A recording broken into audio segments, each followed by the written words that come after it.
Ce tournant inattendu a stupéfait Ashur. Il a immédiatement formulé une protestation. C'était sa chambre après tout, et en tant qu'invité, il fallait respecter l'hôte. Mais à ce moment précis, César est également arrivé. Il a demandé à Ashur de prendre conscience de sa propre position et a affirmé sa souveraineté sur tout ce lieu par ses actes. Ashur a assisté à tout cela, rempli de regrets et de ressentiment, mais totalement impuissant à agir. Pas plus tard qu'hier, César est venu sans préavis, a occupé son manoir pour organiser une fête masquée et a invité tous les grands personnages et les autorités de Cap. Il a même annoncé que ce manoir, imprégné de trahison, deviendrait dès ce soir la maison de César. Profitant de cette occasion, il a déclaré qu'Ashur obtenait une place aux Jeux gladiatoriaux de demain. Ashur a enfin échangé sa souveraineté contre cette place qu'il attendait depuis si longtemps. Il a saisi l'opportunité de présenter son meilleur gladiateur, Aquilia, la déesse de la mort. Lorsqu'une femme entièrement armée est apparue, toute la salle a éclaté de rire ininterrompu. À leurs yeux, voir une femme se présenter ainsi, armée de pied en cap, était extrêmement ridicule. Mais le plus en colère était le sénateur. Il avait arrangé pour que le gladiateur d'Ashur soit le numéro de clôture des Jeux. Mais Ashur a présenté une femme à la place, ce qui était sans aucun doute une offense publique pour lui, une véritable humiliation. Il a averti Ashur, si la femme était vaincue demain,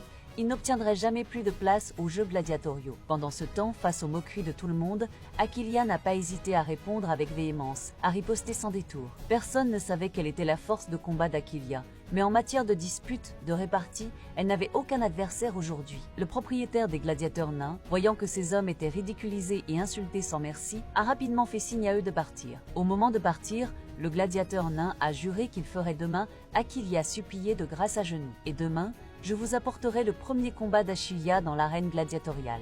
Un homme demande à sa esclave d'évaluer son combat qu'il vient de livrer et insiste pour qu'elle ne se comporte pas en esclave. Les paroles de louange de l'esclave ont rempli Ashur de joie, alors il décide de la récompenser généreusement. La scène suivante est trop intense. On passe donc temporairement dans la chambre d'Akalua. À ce moment-là, Akalua se souvient du moment où sa fille a été enlevée, mais Ashur, qui vient de terminer ses affaires, l'assomme à l'air d'entraînement. Ashur veut lui apposer le sceau des frères, lui octroyant officiellement l'honneur de gladiateur. Les gladiateurs présents sont insatisfaits, parce qu'Akalua n'a pas encore passé l'épreuve d'entrée.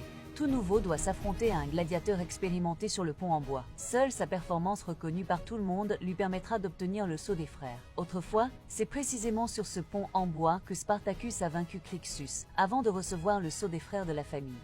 Mais Ashur n'attache pas trop d'importance à cette épreuve.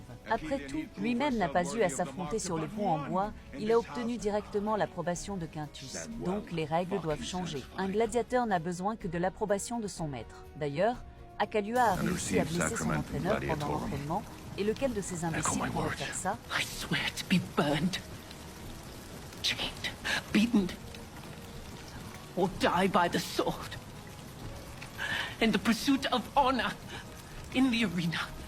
La femme du député adore les chatouilles, et l'astucieuse Opité, qui sait jouer sur ses goûts, a spécialement entraîné des gladiateurs forts. Puis, il a même fait venir une cargaison de tissus de lin directement d'Égypte. Aucune femme ne peut résister à une telle offensive, donc Caxutia a dit à Opité de lui demander n'importe quoi s'il a besoin, mais elle n'aurait jamais cru qu'il voulait aider Ashur. Opité a expliqué qu'il le faisait uniquement pour le formateur d'Ashur. Mais Xutia avait fait envoyer des gens assassiner le formateur la nuit précédente. Elle a dit directement à Opité que Chris était grièvement blessé et qu'il était peu probable qu'il survive. À ces mots, Opité a été comme frappé par la foudre. Mais en réalité, l'état de santé de Chris n'était pas si mauvais. Martan dans ses reins. Mais quand il a vu Chris debout sain et sauf à côté d'Ashur, le cœur d'Opité s'est enfin apaisé. Ashur, si astucieux, n'allait pas manquer une occasion de se lier avec lui. Il a immédiatement déclaré que Chris allait prendre un bain dans la piscine pour se rétablir et a suggéré à Opité de vérifier attentivement ses blessures.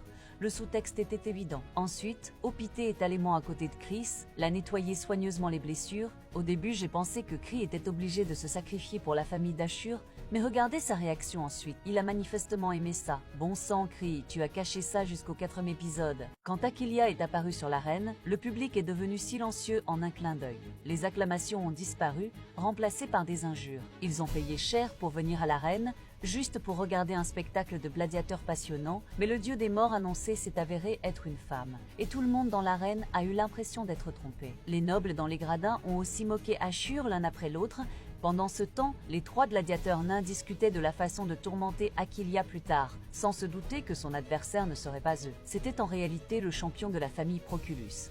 un adversaire ultra puissant, dont l'aura incroyable était perceptible dès son entrée sur l'arène. Ashur n'a plus pu rester assis dans les gradins et a immédiatement interrogé César, choqué que le match initialement prévu contre les nains soit remplacé par un combat contre le champion, surtout que c'était le premier match d'Achillia. Tout cela était toutefois l'arrangement du sénateur, qui méprisait clairement ces petits gens et ne voulait pas qu'ils participent à un match de cette importance. Les nains, eux, continuaient de râler auprès de leur entraîneur, ignorant que ce changement de programme leur avait sauvé la vie. Dès que César a donné l'ordre, Achillia a lancé la première attaque. Ses mouvements rapides et sa souplesse ont vraiment épaté le public présent. Mais Arminius, après tout, est un gladiateur expérimenté, et la différence de force entre eux est énorme.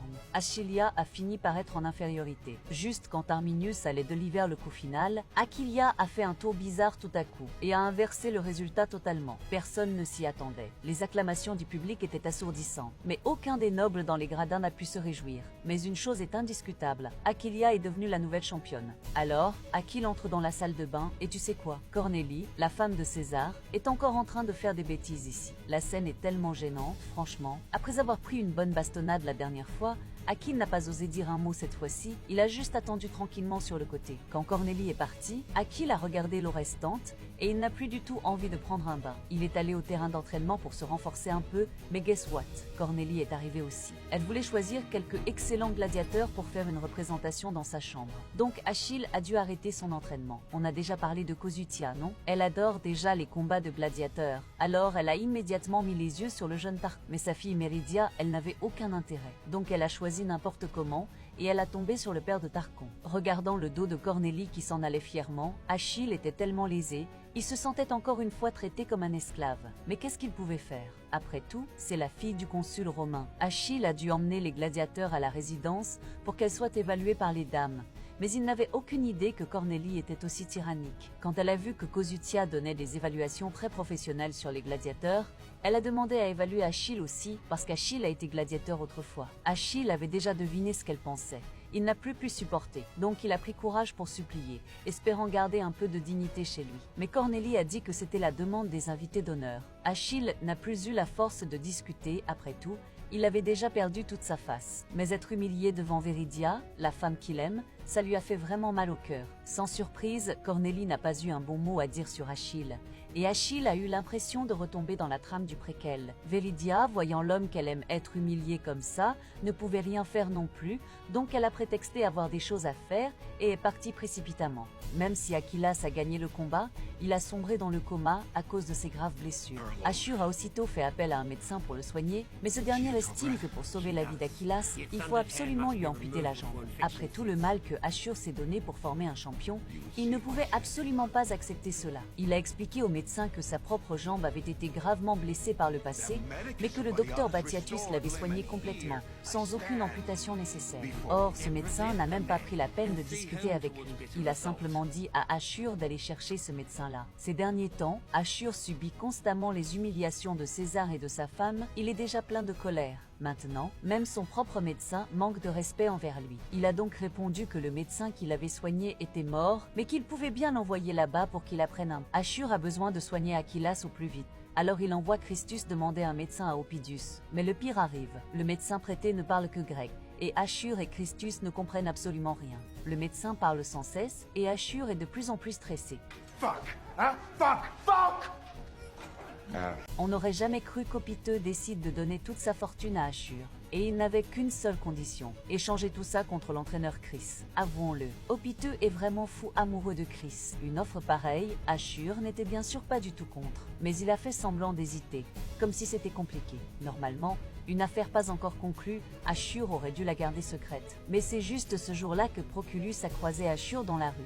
Il s'est immédiatement approché d'Ashur pour lui proposer une alliance. Il enverrait des gladiateurs faibles pour faire gonfler les statistiques d'Achalia. Ensemble, ils allaient monter en popularité. Mais Ashur, plein de lui-même, dédaignait ce genre de manigance. Il a refusé net, ça a intrigué Proculus au plus haut point. Comment Ashur pouvait laisser passer une occasion de gagner autant d'argent? Ashur, trop content de lui, a immédiatement fanfaronné que sa fortune allait doubler. Et il a raconté directement ce qu'Opiteux lui avait proposé. Proculus n'a pas supporté ça. Si Ashur additionne sa propre fortune à celle d'Opiteux, comment pourrait-il encore rivaliser avec lui? Le soir même, Ashur amène l'entraîneur chez Opiteux, mais il découvre qu'Opiteux a été assassiné.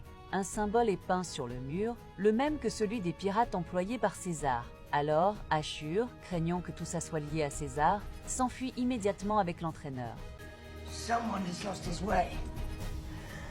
We will help him find it.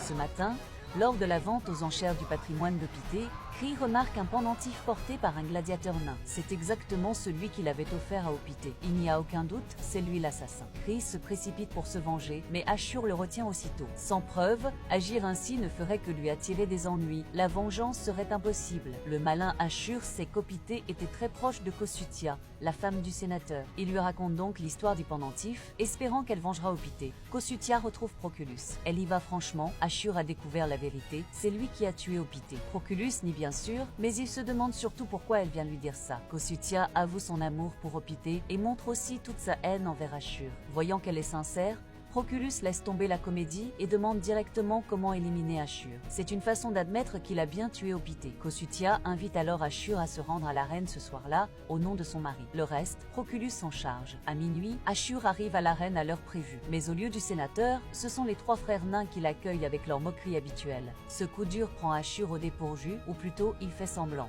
Il sous-estime complètement le lien entre la femme du sénateur et Opité. Les hommes d'Ashur ont déjà encerclé le lieu. Dans cette situation, les paroles ne servent à rien. Si les nains veulent sortir vivants, ils devront se battre. C'est alors que Clis apparaît soudainement. Il veut se venger seul pour celui qu'il aime, affronter 7 gladiateurs à lui tout seul. Ashur est terrifié. Il veut annuler le combat, mais Kree est décidé. Si malin. Ashur n'a d'autre choix que d'ordonner à ses hommes de bloquer toutes les sorties. Maintenant, ça ne dépend plus que de l'ancien champion. Le chef des nains envoie 4 gladiateurs en premier. Ils sont battus en un instant. Voilà pourquoi il était le champion de l'arène. Vient ensuite le tour des 3 petits hommes qui n'arrêtent pas de râler depuis le premier épisode. Le combat n'a aucun suspense. Quand il ne reste plus que Frox, celui-ci panique complètement. Il n'a plus aucune force pour se battre. Il crie sur place, disant qu'il n'a fait qu'obéir aux ordres. Mais Kree n'a pas l'intention de l'écouter.